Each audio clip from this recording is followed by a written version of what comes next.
Welcome, everybody, to Radicalized Truth Survives. I'm Heidi Kuda. I'm here with Jim Stewartson and High Fidelity. You guys know my bros. Sean Connor is having an endless summer with his family right now, and we wish him well. Jim is supposed to be on vacation, but disinformation never sleeps, so here we go. Before we get into Front Loaded, I do want to thank the anonymous concern trolls who seem to have a bit of an obsession with my previous career as a news producer for a local Fox affiliate. Thanks to y'all, I managed to sell some books over the last 24 hours because I wrote about my past. So thank you so much for your concern. And I really do appreciate the bravery of anonymous accounts that try to disparage people doing the work of democracy. All right, brave. so let's So brave. So brave. You guys are awesome. So, but you know what's beautiful is that although you guys had to endure and still do have to endure variations of this, and I know part of why I'm continually under siege is they're still trying to get to, my friend Jim, who I will always stand by. But what's so different now than 6 months ago is that people on Twitter are very aware of it. And I have been surrounded by so much love and support from everybody, from people who are like in the Ukraine and Puerto Rico, in London, Birmingham. So I think there's a bit of a different framework. And the bottom line is that the obsession comes because I think we're doing very valuable work. And so let's just jump right into Front Loaded.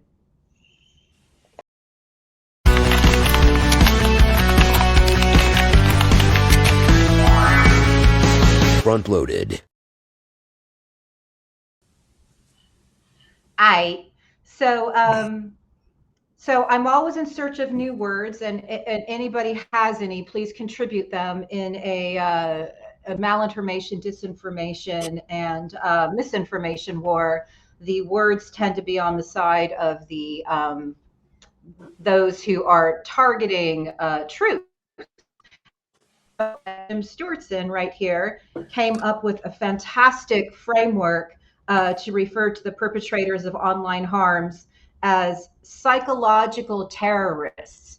I liked psychological batterers, but Jim took it to another level, psychological terrorists. And what's amazing is that some of these psychological terrorists are actually now being arrested by the FBI. And it turns out that we do have laws on the books for this type of cyber terrorism. My Twitter friend, Fred Gutenberg, who is one of the people online who sent me hearts when he saw that I was going through some trauma.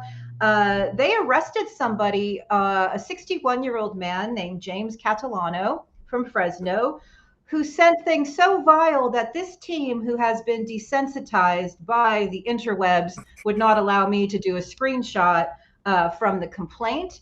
But I will say I do want our friends, first of all, the guys asked me to do this, trigger warning. I'd like you guys to read the 8-page complaint because I think that it's very important to see that what Jim has been warning us about, which is the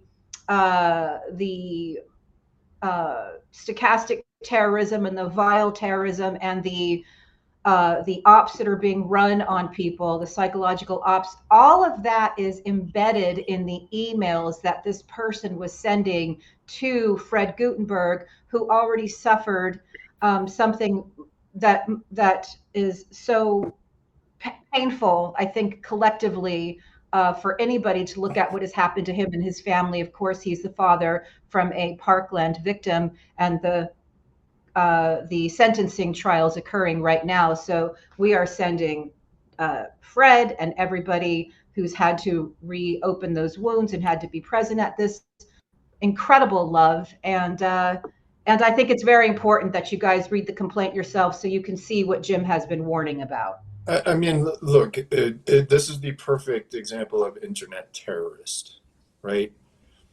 Fred Gutenberg suffered the most unimaginable possible thing, right? And this motherfucker sent and the reason why I insisted on a trigger warning is because that complaint is one of the sickest things I have ever seen, and I've seen a lot of sick shit. And so there's no other word for it than terrorist. Here's a man who has suffered the worst thing you can imagine, and this guy wants to torture him, right? That's what radicalization does. Yeah. That's what the internet, if it is not contained, will do to human beings. Will turn them into fucking monsters. Yeah. Right. That's very true. That's very true. Yes. And I do need to say, and in no way, shape, or form am I attempting to apologize for or dismissing Catalano's behavior. But a real question that should be examined in this case is what vulnerabilities allowed him to be radicalized? How was he radicalized? What channels of information went to this man to turn him into this egregious human being?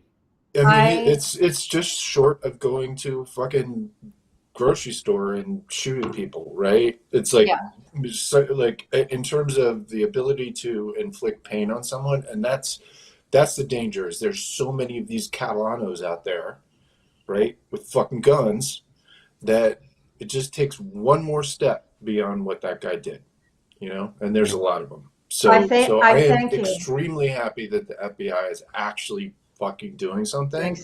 Yeah. And, you know, there will be more to do. Let's put it that way.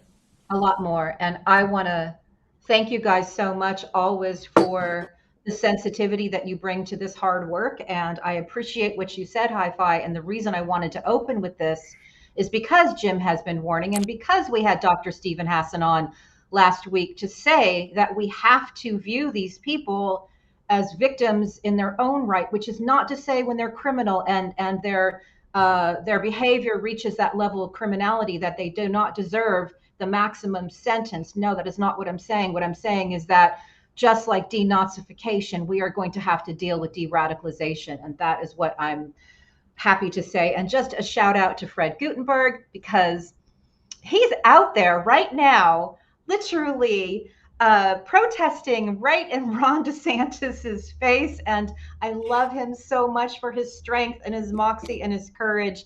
And because I was going through some trauma yesterday, one of our friends sent me this beautiful essay about how kind people are under a cruelty siege. And I was able to pass that along to Fred. So those of you with good hearts, spread that love, because this is a time when we need a lot of healing. You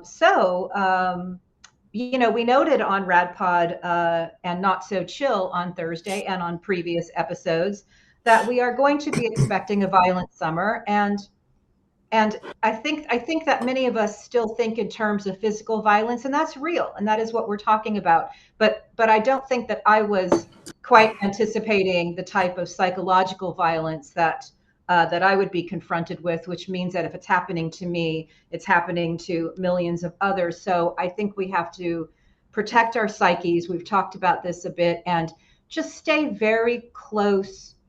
Tether ourselves to the kindness and to the good people. And when we do this show and I see your guys' mugs, immediately I just kind of like, okay, I'm with my people. Find your people, find your allies. But just like in my case, don't be surprised when someone you thought was your ally turns out to be an antagonistic operative.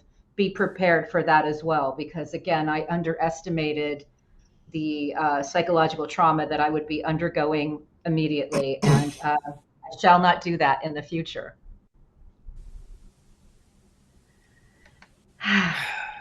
Well, Hassani Sabah said it the best. I think Hassani Sabah said it the best when he said, "Nothing is true, everything is possible." Yeah, right. And many other people have said it, but that is actually not true, because there are facts, but I do understand the sentiment.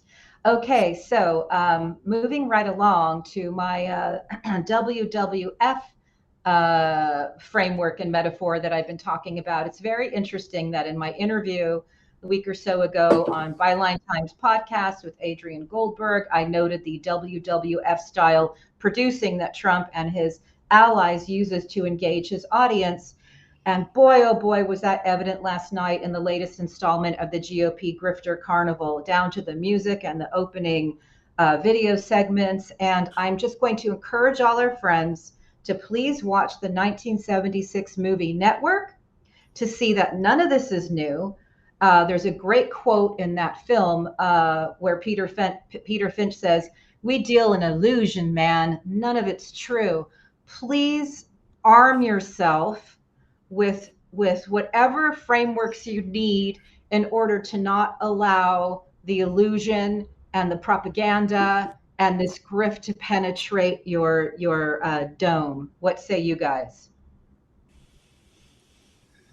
When I say nothing is true and everything is possible, that's a snide way of saying nothing is true except for those things that are true.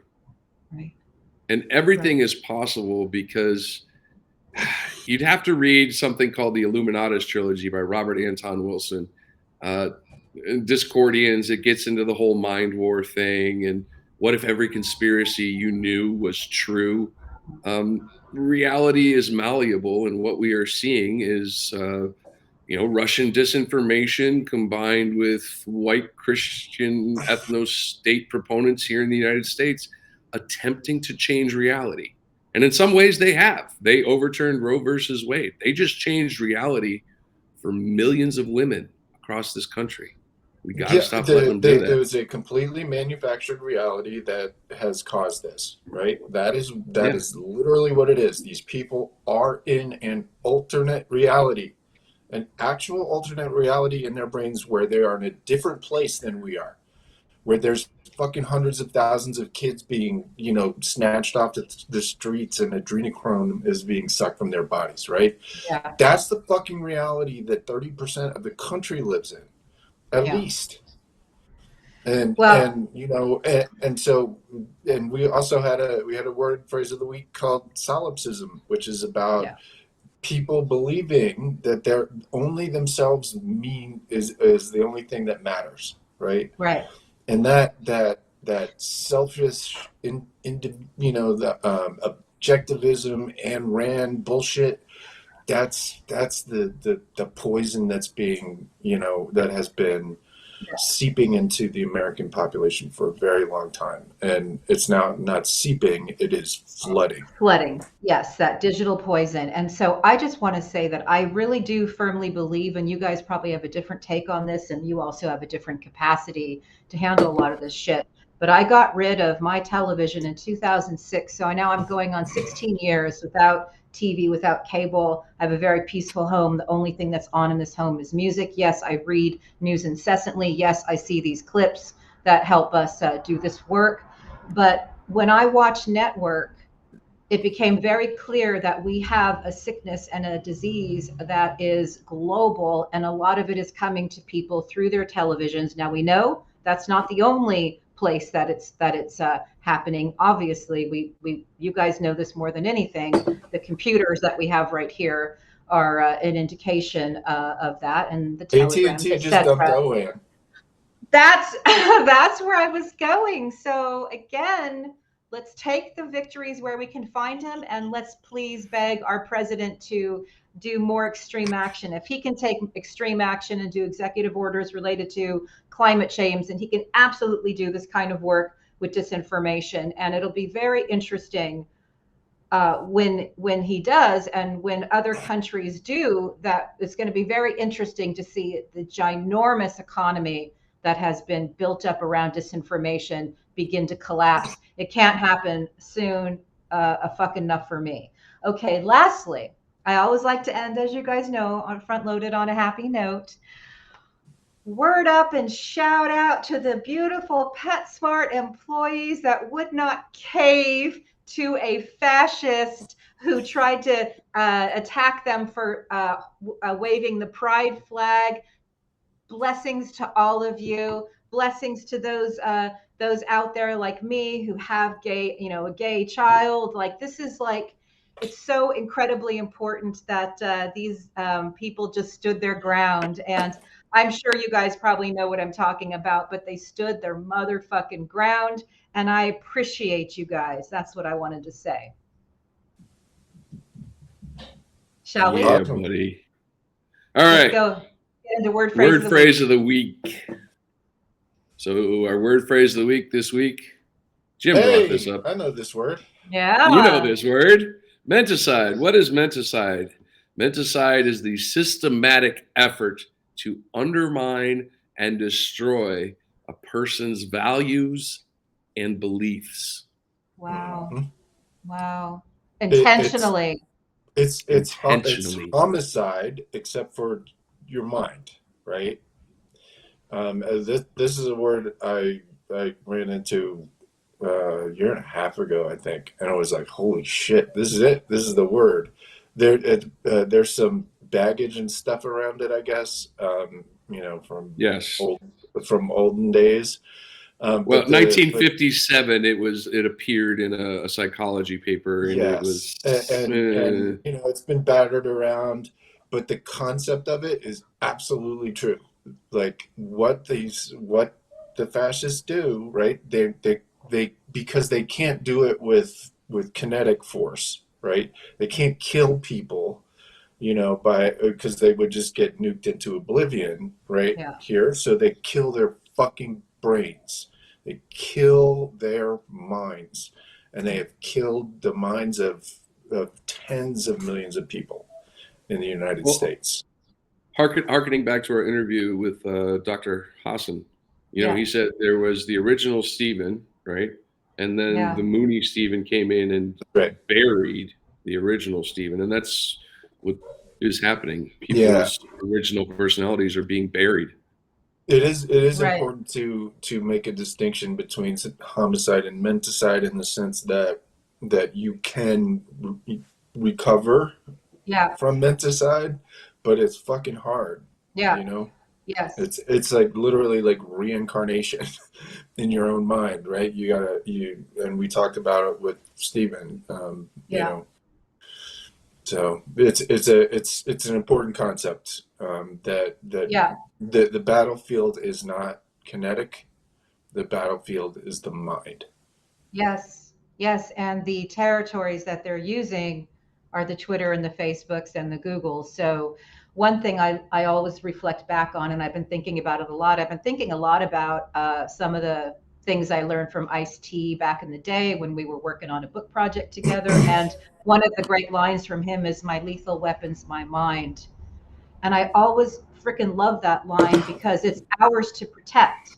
So again, I encourage everybody to, if they feel that they are not themselves or they feel something's going on, step back from whatever it is. And also, I rewatched Dr. Stephen Hassan's interview, guys, and I did not catch it the first time, but I did not know that AI is used in meme warfare, that AI is used in any of this, that some of the attacks that we're seeing, this coordinated attacks from these large-scale subversion operations actually employ AI. I didn't know that, and that is terrifying to me. I happen to know quite a lot about AI, especially advanced forms of it these days. I do some work in that area, largely because I want to keep a very close eye on it. Yeah, right. Because the shit is very, very dangerous at this point. It is very close to being indistinguishable from people, which is, terrifying. Well, I just think it's something that we'll probably do future episodes on. Absolutely. I wrote a piece on it, and I'll do something about it in a future episode.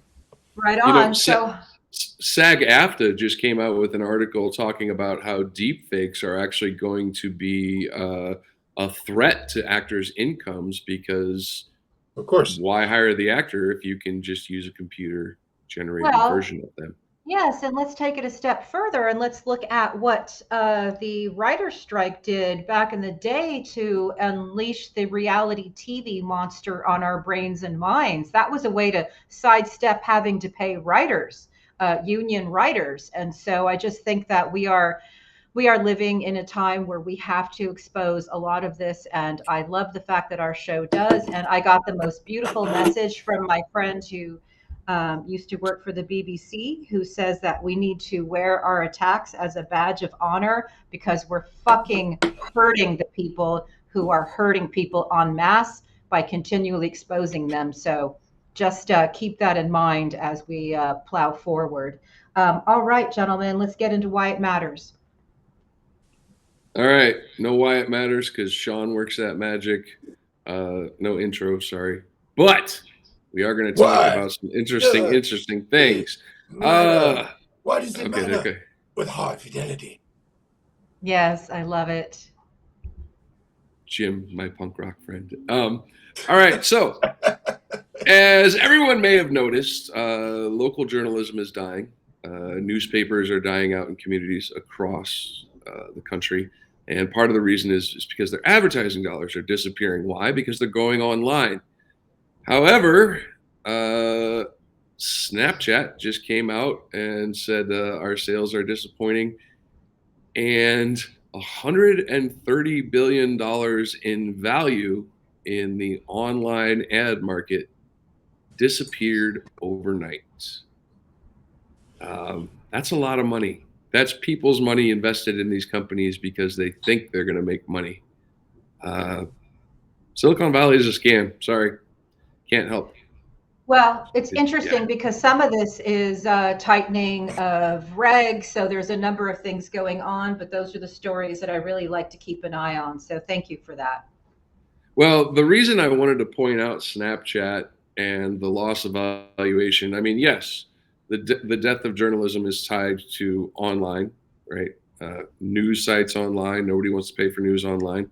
But the really interesting thing about Snapchat is that the 20-plus year head of the Secret Service, right before we found out the Secret Service deleted a bunch of text messages, he resigned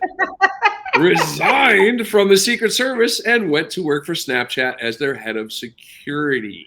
Yeah. I'm just laughing. Kind of bullshit that is. Good job, Snapchat. Good job, Snapchat.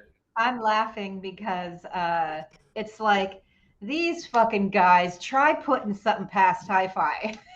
He gonna call you out. He's paying attention. He's reading all this shit, which is why the next two stories are so incredibly important. Well, the next story is I'd like to talk about the real Great Resignation that's been occurring in this country since 2020, since the George Floyd protests. After the George Floyd protests, in which police brutally attacked protesters, leading to the Black Lives Matter movement, of which I believe it was 93 or 98% of protests were peaceful, did not involve violence or destruction of property. Except you'd never know that listening to our media. The police chief in Minneapolis retired, avoiding any accountability or investigation for the actions of the force. The head of the police union in Minneapolis retired, avoiding any accountability or investigation for the George Floyd protests. In Chicago, John Catanzara resigned after posting racist memes and vitriolic verbiage with regards to the Black Lives Matter movement. The head of the New York City Police Union resigned after being raided by the FBI. Yeah. And no one's heard about that. Right. Yeah, that dude also showed up with a Q coffee cup. Right. Yes, I remember that too. Yeah, literally that's a important. QAnon coffee cup. Let's go down some more of these great resignations, though, because I've got even more. There were accusations. Wait, there's more. Oh, go ahead. But wait, there's more. There were accusations. There's always more. Accusations of financial impropriety with the head of San Francisco's police union. Guess what? He resigned and the stories died. The Capitol Police, after January 6th, I believe we all saw a video that there were some Capitol Police officers taking selfies with rioters, and there were obvious parts where Capitol Police allowed protesters to just walk right through the barriers, did not put 100%. resistance. Yeah. Yeah.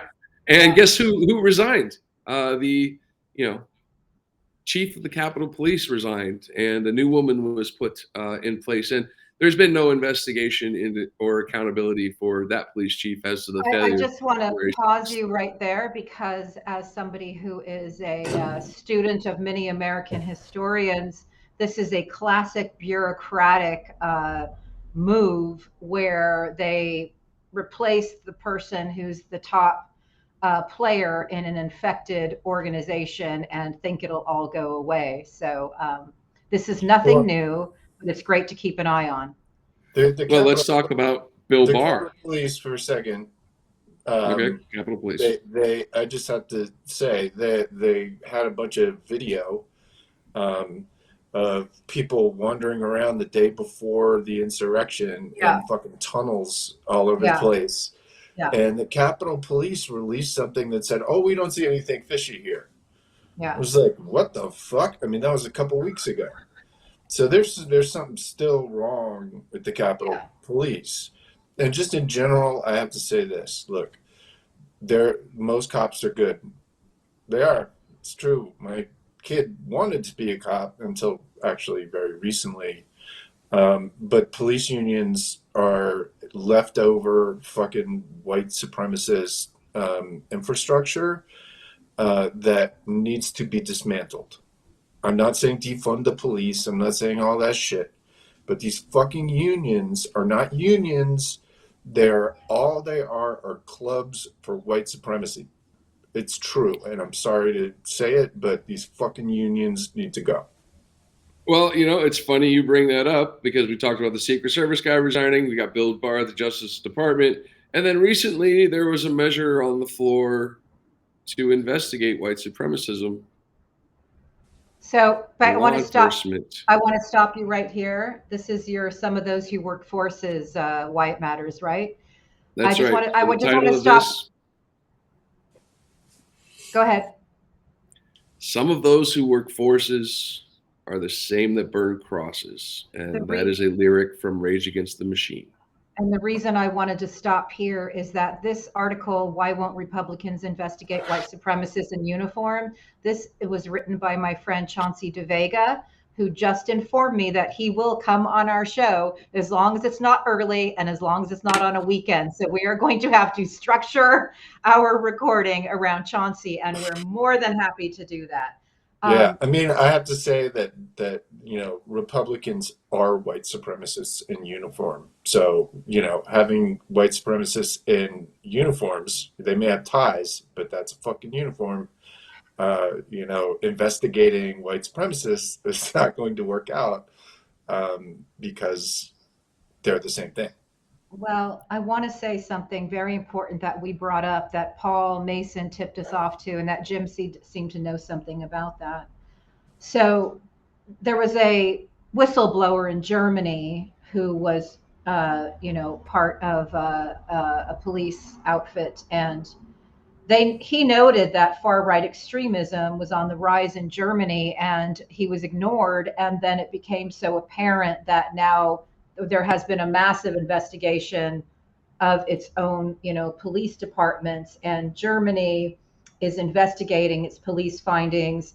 And just the most recent investigation revealed 377 cases of far-right extremism in its police departments. So again, it would be amazing if we could do that here. There are things from Germany that we need to learn. And I think that would be one of them. And we do have our guest waiting in the wings. But Jim, I'd like you to take us through a little bit of Hellscape. Thank you, Hi-Fi.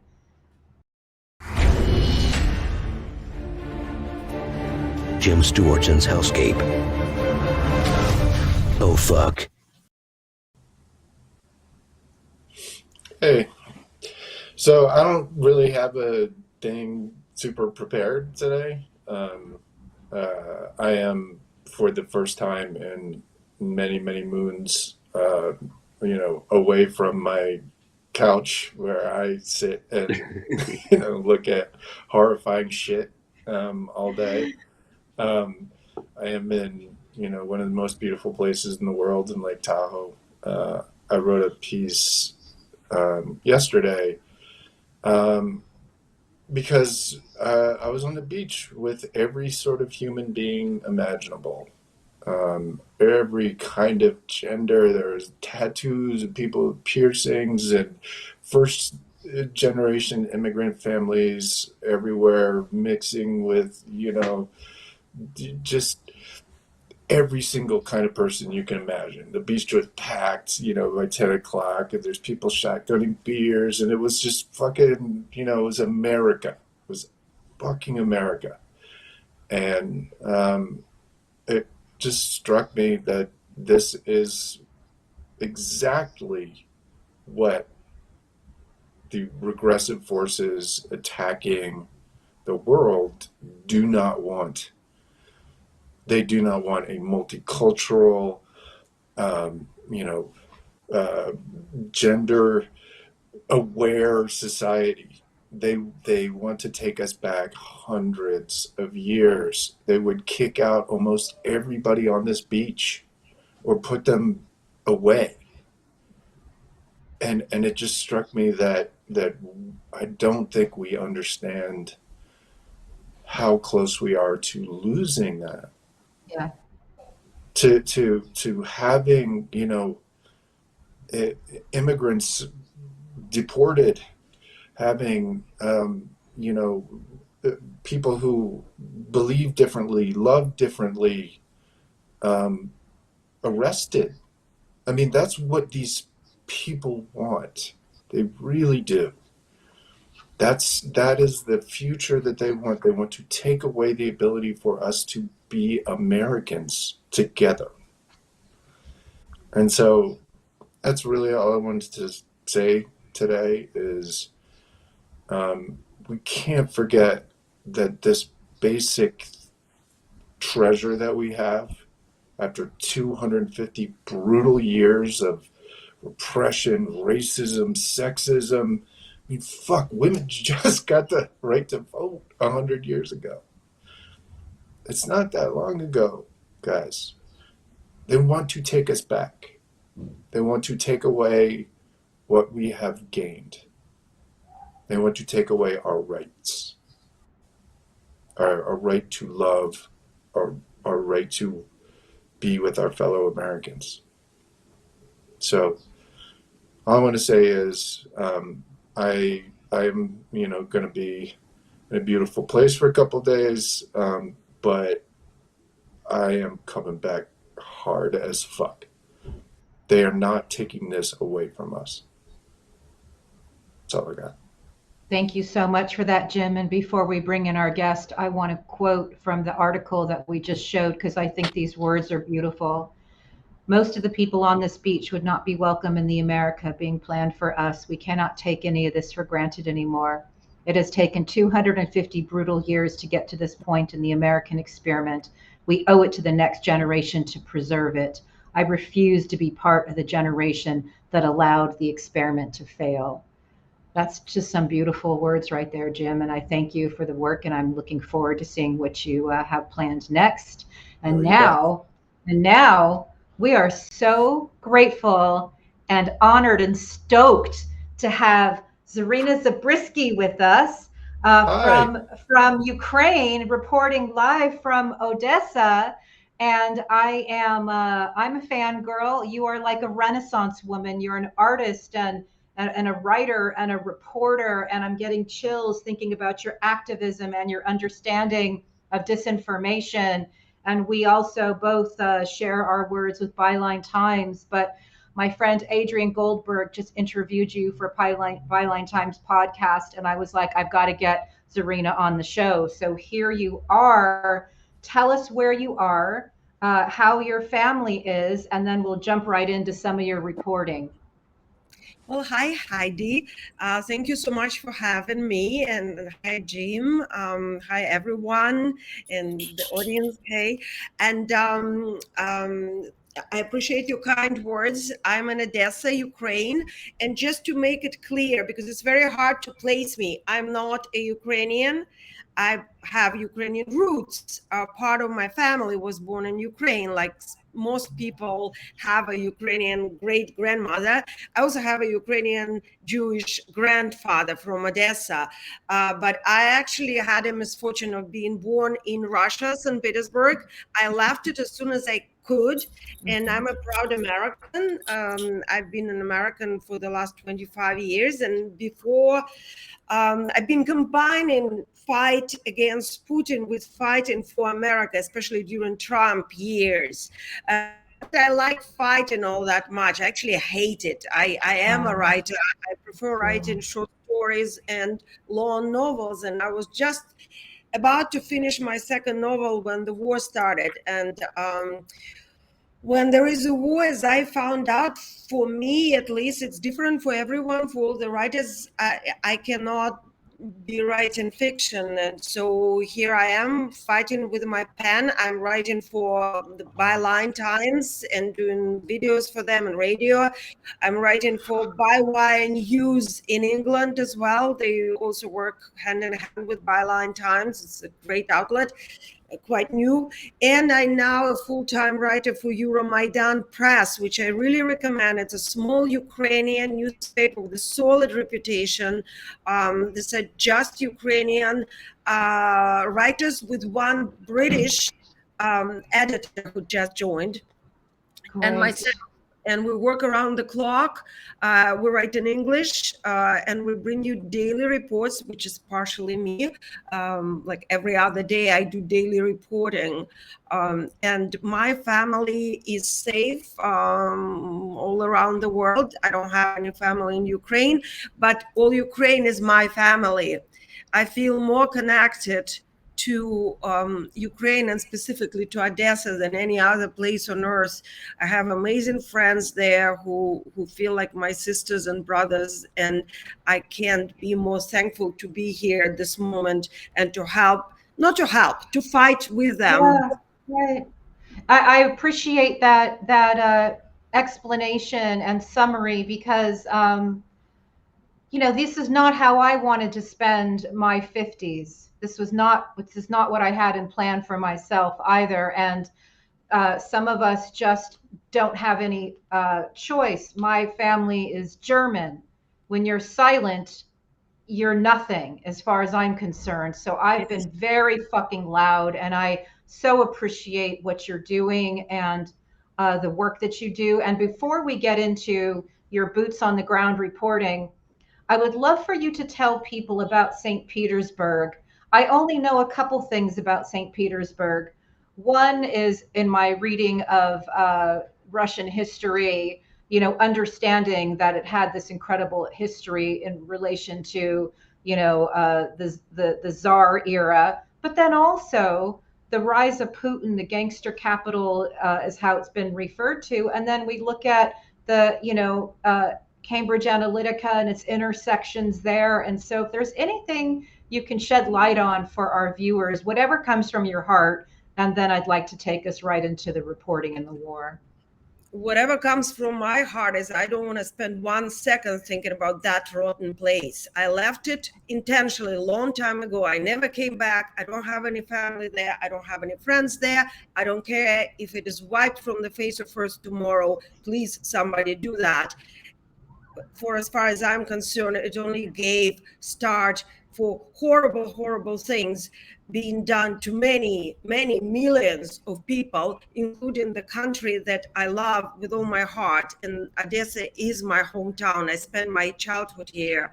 And that's all I want to say about St. Petersburg. Perfect.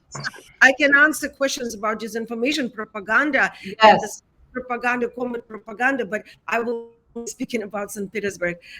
For as far as I'm concerned, it doesn't exist. Beautiful. I'm so grateful to you for that. And I would love, we have reported on here on our show the concerns we have about the food crises and whether manufactured or not. And I know you've been reporting on that from Odessa. So why don't we just start with that, what you're seeing as far as the strategy goes? All right. Well, good timing. In fact, I'll tell you a little anecdote because this is a live show. Lively stories usually go better than long and dry analysis in agrarian matters that hardly anybody understands. So yesterday I was trying to finish. Zarina? We love you.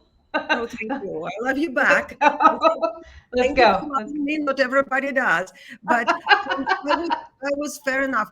I was trying to finish a very long article. Well, not very long, but very difficult article that I've been working on for about 2 weeks by now, and collecting the material and researching for several months. And that's about the grain crisis and about the agricultural crisis. And it's very difficult material, especially when it comes to the local specific details, because it's very particular, and you really have to either talk to experts or farmers or traders or people who buy grain on the other end, or people who know about this, or you are basically not capable of writing a good, concise, crisp article. And I think it's what Einstein said: if you can't tell your story to a 2-year-old, you don't have a good story. So Right. this story is really, really difficult to sum up like that. And I finally got somebody to speak off the record and on the record, explaining the whole deal, and very happy sitting there typing away on my little laptop when it goes boom. And then, well, we're used to it. It goes boom, boom like every other day when I'm writing my daily reports. So to be honest with you, we in Odessa have really bad attitude. Nobody goes to bomb shelter. My bomb shelter is 10 minutes walk away. If I go there, I'll probably be bombed out on the way. So no way. I'm not going there. So it's like, okay, that's an explosion. Fair enough. There was an air raid.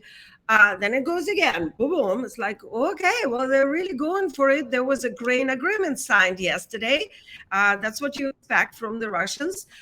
And then there is this shock wave, and it sounds like a jet plane coming at you. And I'm very close to the port. My place is about 15 minutes walk, leisurely walk from there.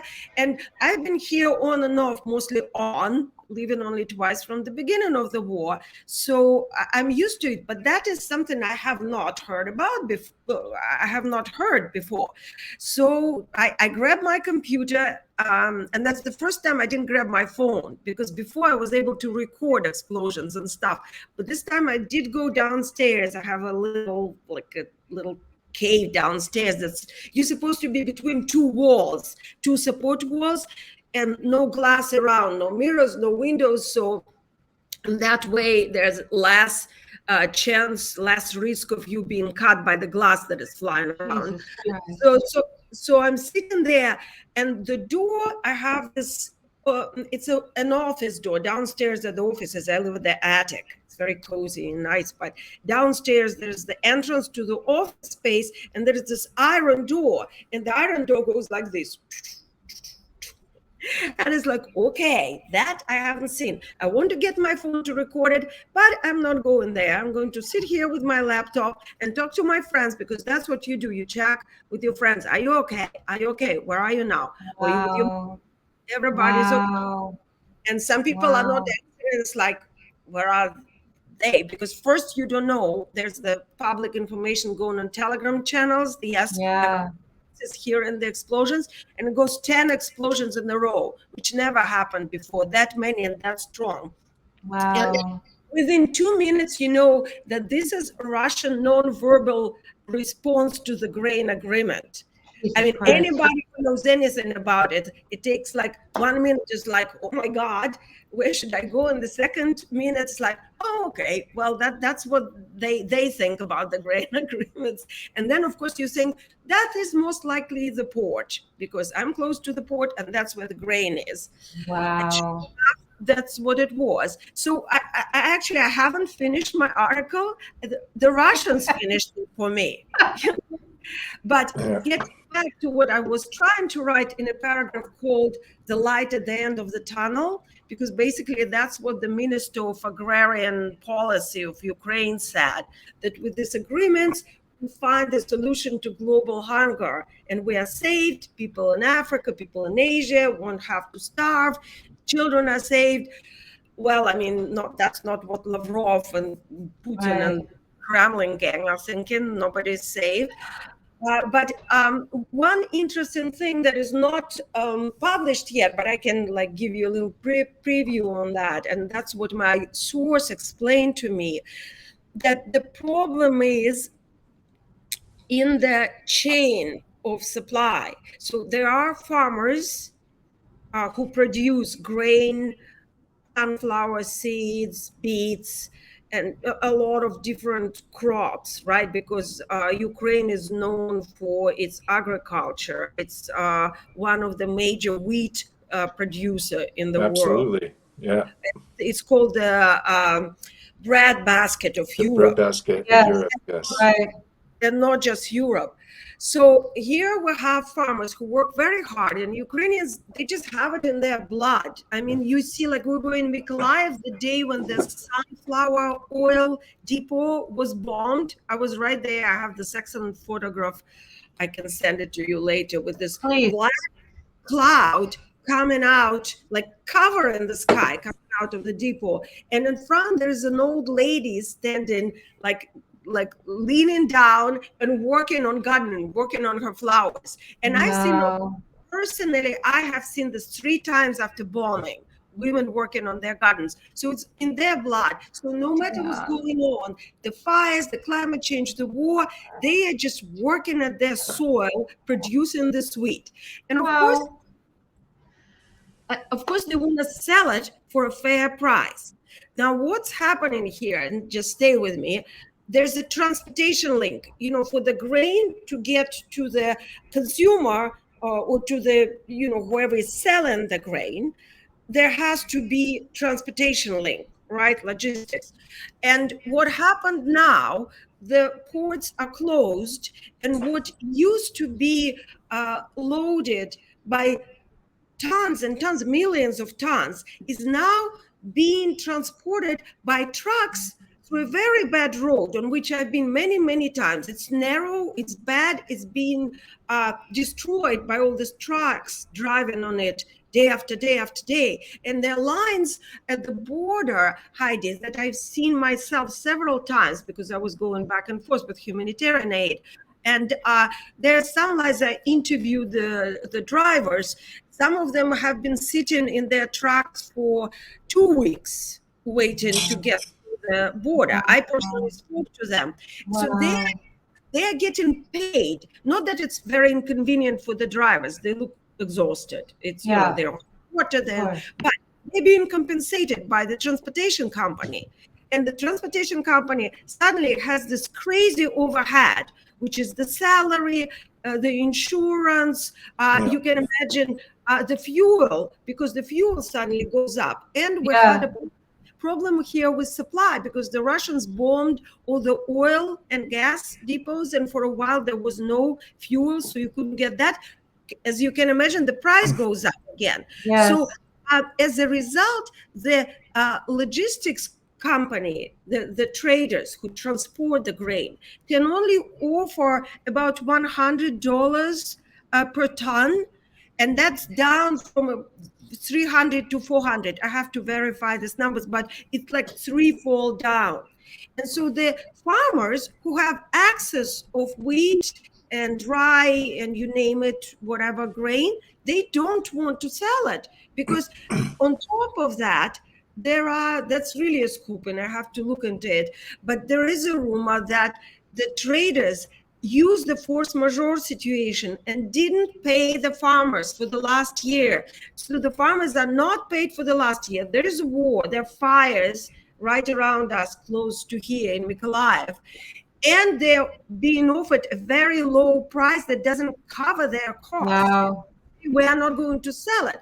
And they know how to store it. So they make additional storage. There's a certain way that you can store the grain in the soil, like by making special pits and stuff. And if you cover it right, it can sit there for up to 10 years, I hear, according to my source. And so they say, we can't do it. We have a war. We have to look after ourselves and our children. And we are very sorry about the hunger universally, globally, but we can't do it. Yeah, they're hit from all sides. I just wanted to sort of bring it to what I think is happening, and I want to see if you agree, Zarina. What I think is that Putin and his allies are intentionally trying to cause a food crisis, in a global food crisis, because food insecurity is the single best way to cause war, to cause violence. If people cannot feed their children, if they are concerned about that, it is the best way to radicalize and cause instability in other countries. And in my view, that's exactly what's happening. And last part of this, you've probably seen the Dutch farmers hubbub recently. There's an operation that's a combination of American disinformation and Russian disinformation that's inciting Dutch farmers to also have a crisis and also withhold their food supply from the world. And I see this as a global effort to try and attack food supply. And that is one of the most terrifying things you can do to anyone. I just wanted to see if that accorded with your view. Well, yes, the article that I'm writing now, and probably there will be more than one article, is called the Hunger Terrorism. So Russia That's it.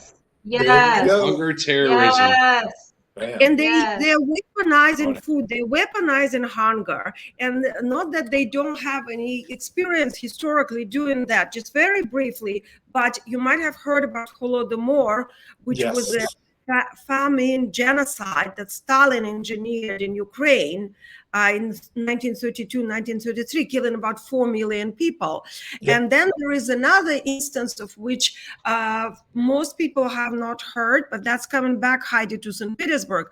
Putin started his career by stealing the food in a so-called barter deal. And there was about $122 million that was appropriated by Putin's part of the government. He was in the mayor's office. The deputy mayor, I'm getting chills because that was the beginning and they never prosecuted that. He was never prosecuted. Exactly. Yes. They killed the journalist. I know that actually very well because in the very beginning of my career, I was very, very young, but I spoke English already and I could translate. So I was translating and doing some work with the English language for a person named Baskin, who was the predecessor of Putin on that committee. And so they were issuing the licenses and they were stealing the food. And the reason it was so bad in St. Petersburg, because Leningrad previously, which became St. Petersburg, again, back to St. Petersburg, survived, and for the most part, didn't survive the siege during the World War II. And my ancestors actually starved to death in Leningrad. So almost in every family, there were people and people's faces and photographs on the wall, and there was a fear of hunger. But that didn't stop Putin to steal the food. And I was there. I was standing in these lines for hours to get bread. We had ratio cards for butter, and the food never arrived from Germany. And the raw food and the products were sold. So this was his very first deed in the position in our career. He never changed. And then he just killed some journalists. He killed some people who were on the committee investigating the crimes. And that's what happened. So basically, Putin did not do anything new during the last, 20 years. He started with this stealing the food and with the war in Chechnya and hunting for terrorists and racketeering. I wrote at length about it. You can go to my Medium and find my article or the articles I've translated by great Russian investigators showing how and why Putin is a gangster and how it worked. And he was stealing from the very fucking beginning. That is such an amazing point. I'm so glad you told our audience about that. It's called racketeering, and if you look at the legal definition of racketeering, there's a number of crimes that is all on Putin's career list. It's all on his resume, and that's what he's doing again. He's using hunger as a leverage. His goal here, as it has been since the beginning of this war, which was in 2014, when they annexed Crimea and started the proxy war in the east of Ukraine. Right. So ever since the sanctions were imposed on Russia, he was trying to get his way out of sanctions. That's why Trump, and that's why Flynn. is the leverage to extort the point of advantage by using whatever comes handy. And whatever comes handy is like, it's a beautiful country you have here. Too bad if something happens to it. I've heard it. I translated to bandits. I heard that. So that's incredible. I remember listening to Karen Dawisha, and she explained how he was stealing from the very beginning. And she explained how Putin did two things when he first came to power. And one was to pardon Boris Yeltsin. And the second was to make it impossible to criminally prosecute a sitting president. And it all just quietly went away. It's so important with the time we have with you, because you are an expert on disinformation.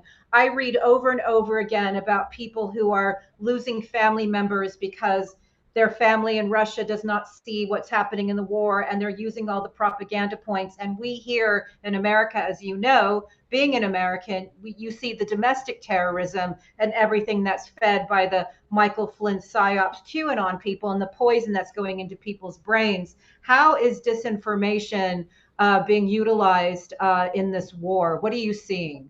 Well, I mean, you've mentioned, and Karen Davisha is a great source. I love her book. I recommend it to everyone. But you mentioned just two things that he did right away. I wouldn't agree with that. One of the first things he did was get in the TV stations and get in the newspapers and starting the information going to him, going into Lenin's step. Because like once you rule the mental landscape, once you rule the collective subconscious, which is even more important than conscious, you can do anything. And that's what you see in Russia. He hijacked the whole nation, and that's been done consistently by using the moves of so-called combat propaganda. The reason I know about that, because I was exposed to it as a student in St. Petersburg University. I was studying literature. I spoke about it at length. You can Google it.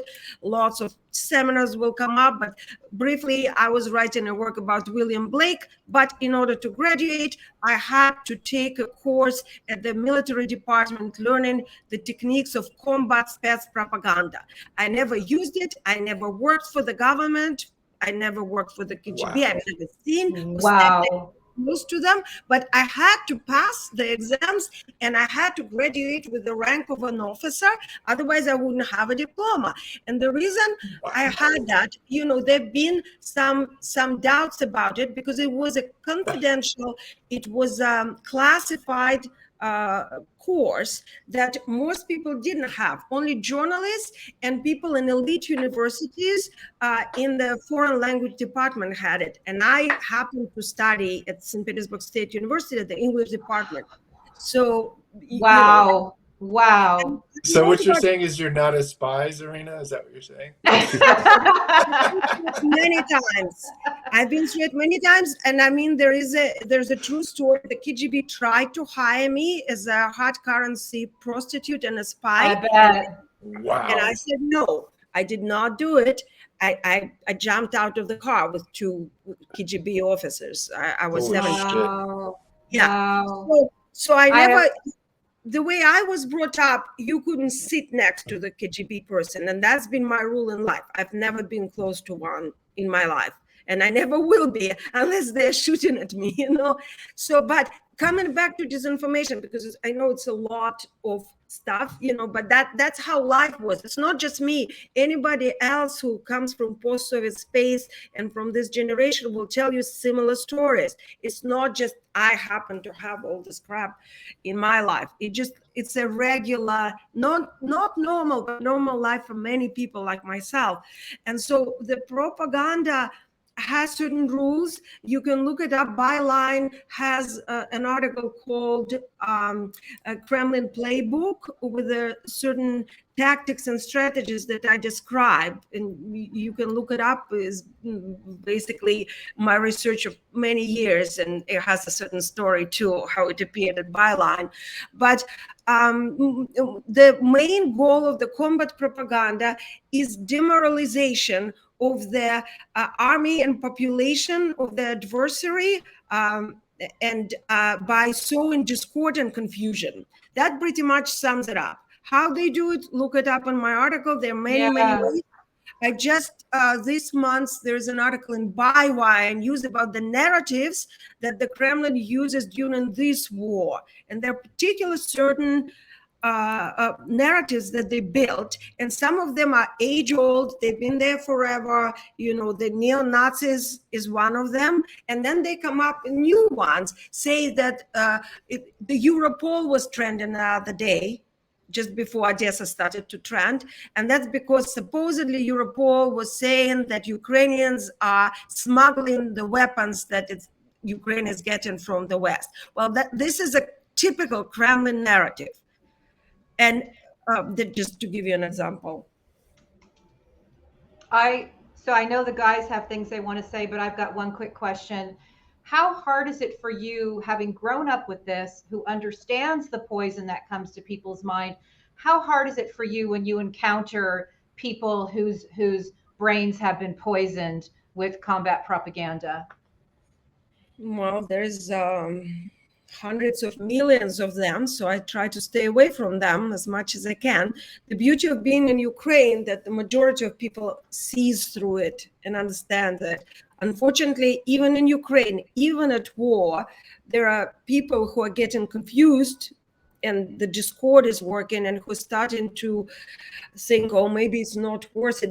It's a minority. It's an absolute minority. But once in a while, you bump into someone who's like, oh, maybe, maybe it's not worth it, or who buy basically into the Russian television propaganda narratives. And that's very unfortunate. That's the one I was talking about. Thank you.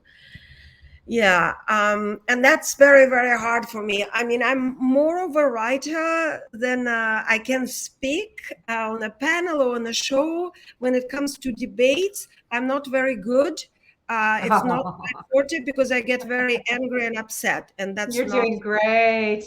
One last thing, and then you guys. Okay, go ahead, Hi-Fi. So what you've described is a large portion of the Russian nation state machine being utilized as a war machine against the rest of the world. How should the rest of the world respond? And do you see any chance of the Russian people dismantling this war machine themselves? Well, these are two questions, and I love the first one. The second one is difficult. So the first one, how should the world respond? The world is starting to wake up. I think the world should look up at the example of Scandinavian and Baltic countries, because these countries know what they're dealing with. I was in Davos at the Davos Economic Forum this year, and I've attended many a panel with the Swedish Minister of the, I forgot what they call it, like confronting propaganda, disinformation, a lot of people from the governments of Estonia, Latvia, the former East Bloc. They really know what they're doing. I would highlight Finland in particular.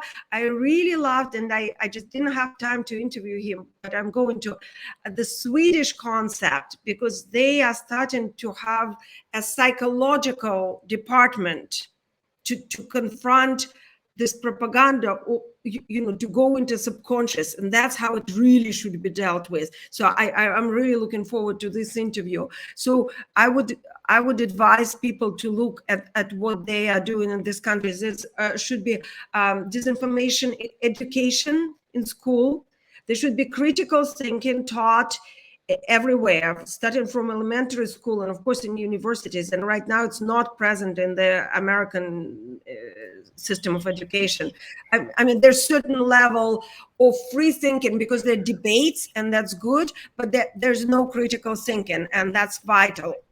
And if anything, in the United States, we're going backwards. They want to destroy our education system. Of course, because they're using the same, guidelines. They're working for the Kremlin anyway, as well know. But yes. To answer your second question, whether the Russian people have the ability, or could they go against the system and dismantle the propaganda machine, my answer is absolutely not. They have proven to the world at this point that they don't have any political will, and they never had historically. If you read any classical Russian literature, which I happen to love, me too. you will see that the guiding principle there is this well, in a way, a perverted Christian torture, love for suffering, and as much as I love Dostoevsky, as much as I love Idiot, the Prince Mishkin, which is it's a Christ character for those who haven't. Right. Or any Dostoevsky novel, you see this predilection for for in a way indulging in your own pain and in your own wallowing in misery. Wallowing is a good word. Wallowing in misery, exactly. Yeah, like there's a certain. Sorry, it's been a long day with all the, it's late here, and nothing to apologize. You're doing so great. I can't take notes fast enough. Speaking of Russian literature makes me very sad because like I had to actually bury it. I used to have a literary channel on which I did interview all kind of writers, including Ukrainian in the first place and from other countries, but there was a lot about Russian literature, which a part of me loves, but I find it has proven it is bankrupt for me. So it's hard for me to talk about it because I'm getting emotional. I get it. I quote Pasternak all the time, or I should say I quote the screenwriters who wrote Dr. Zhivago, because the private life is dead, which hooligans are currently running the country. But it does, if it's not too painful, I would like to ask you to tell our viewers about your efforts in fighting the good fight with artists like Pussy Riot, because I do believe that you were involved in that. I interrupt you right here. There is a phenomenon that we are facing here. We should be speaking, and that's my effort is going to, about Ukrainian culture, Ukrainian literature, and all the other literatures that Russian imperial culture has appropriated. I don't want to speak about Russian classics. You got it. I think now is the time and place to listen to Ukrainian voices in particular, but also other countries, and there are plenty. And there's one of the classics and a great poet of Ukrainian literature, Vasil Stus, who said, "Silence. There are times when silence is a crime." And I think this is appropriate. And this is everyone who is listening and everyone who has it in them, in their heart, to be compassionate with the Ukrainian cause. Don't be silent. Look past the Russian cultures. They will impose their narratives on you. They will impose their great literature, their great music. Don't look there. They had enough of the world's attention and world's time. They will play victim. No, don't. They don't exist. I love it. They should deal with themselves. Let's look at Ukrainian culture, at Ukrainian people, at Czech culture, at Estonian culture, at European traditions and values, and turn to them. We have these roots. We have it in us. We will not let them hijack us yet again. I love that. Yes. That's beautiful, and thank you for that. Will you please tell our viewers of any artists or writers that you think they should support, or any of your favorite bands, or something that we can point them to, or a artistic site where they can find some of these musics? Yes, with pleasure. Well, so Ukraine is a multicultural country. First of all, it's not just Ukrainian. The great many of Ukrainian, Tatar, Jewish voices here, you name it, and it's very regional. So for the classics, there's Taras Shevchenko, and for a start and an introduction, I can refer you to a great article by Alexander Chalupa. Some of you may have Yes. yes, so she wrote this great article about Taras Shevchenko, and he's passed from the serfs. He was born a slave, and they're actually parallel with the African American history there. It's a great article for anybody in America in order to relate more to Ukrainian history and Ukrainian classics. So that would be one. So there are plenty of modern writers and poets who are great and who fortunately being translated now. I can refer you to a Los Angeles Review of Books. I mean, I was honored to be published along some great Ukrainian voices, and I actually didn't want to do it, but the editor added my story to them because I was growing up in Odessa after all. But right now I'm putting together a collection of essays for the Paris Review, and that will address the Donetsk, Kharkiv, and Sumy Oblast writers and poets. So that's great. And, you know, while I am here, I'm attending every weekend or whenever I have time in the evening to the shows and opera gala during the war, opening with the bomb shelter right there, ballet gala, classical music, and there's plenty of theaters in Ukrainian language that are already taking place, and the shows are staged in basements. So you don't have, it's very convenient. You don't have to go to a bomb shelter. You're right there. So I went to this modern play that was written during the war, staged during the war, and it's happening now. It's called Sasha Take Out the Garbage, and it's fantastic. I shared a little trailer on my Twitter and some of this. So there's plenty. I share a lot. I went to a poetry reading on the day when Vinnytsia was bombed by a great Ukrainian poet, Sergei Zhadan. It was full, standing space, sitting space in the basement. So you name it, the cultural life here is so alive, Heidi. Beautiful. That's beautiful. I'm so glad. And we just have a couple minutes left. Jim, do you want to ask a final question? Or Zarina, would you like to offer a final word on anything that people can do to support? I just wanted to say this one last word. Thank you for what you're doing. It's incredibly brave, and we need more people in the world like you. And I'm very, very grateful that you came on the show. I learned a lot. So I just wanted to say that. Likewise, I'm very thankful to be on the show with you. You're very knowledgeable and really look through the things. You know what you're doing, and it's always very reassuring to see it. And it gives me hope. There are more people listen to you and to your shows and start thinking critically or start discovering things about this seemingly far away world. That would be one message. Don't think that it's far away. It's like John Donne, you know, for whom the bell is tolling. It's you. It will come to you one way or another. And I don't want to be like some Cassandra here, but whether it's the world hunger or whether it's a gas crisis and the prices for food, one way or another, we're so connected in this world. So you can't avoid it. We all have to help. Ukrainians are standing for the world democracy. They're not just protecting their country. So help them. And the ways of helping, there are so many. They need everything. You know, they're running out at this point. I should say we are running out of simple things, you know, like tactical medical stuff, bulletproof vests, helmets. Today, I was addressed by a very close friend of mine, my best friend here, who's desperately looking for food for people who are fighting at the hotspots by Nikolaev. And in America, it's about $20 per portion, and it has 3,600 calories, which is your daily, you know, like food.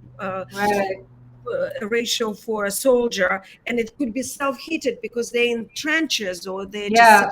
bit and they don't have food, so lately we have reports of them being delivered raw potatoes, but how can they cook Right. it? We can't get out of the trench, so we are Right. looking here locally trying to get this. So somebody can either donate money for this. There's a simple concrete cause. We are looking to help them to liberate Mykolaiv, to liberate Kherson. Most people have heard that there's Right. going.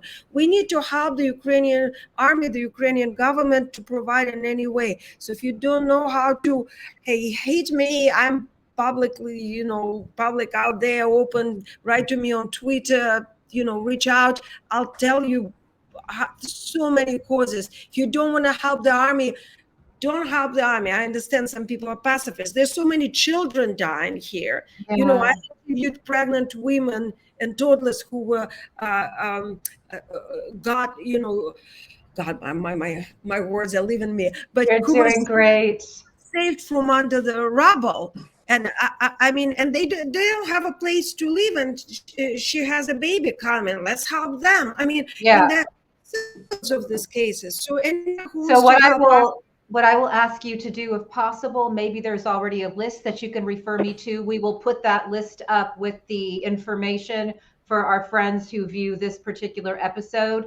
We do have very compassionate people globally who want to help and need direction. So we just want you to stay safe and keep reporting. And thank you so much for all that knowledge you just dropped. I'm over the moon, excited with all that I just learned. Thank you so much for having me and for bearing with me. I know when I get excited, I speak No, fast. No, you're that was amazing. Thank you very much. I appreciate Very, very this much. Appreciate so you. much. Yeah, thank you for having me. And Slava Ukraini. Slava Ukraine. Wow. Wow, guys. Well, we just learned a lot about hunger, terrorism, and combat propaganda, which will be the titles for this particular episode. Wow. Yeah, I don't have much to say. I mean, I mean, listen out there, guys. She's talking about bombs. Right? Yeah, She's right. talking about, coming close to death in order to report what's going on in Ukraine.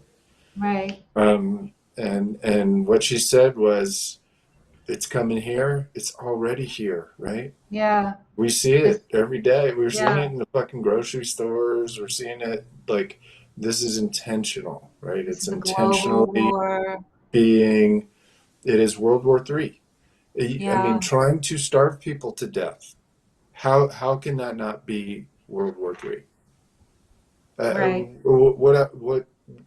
So he's not nuking countries, he's starving people to death. Yeah. It's a different, if it's just We a need different. we need to call it what it is.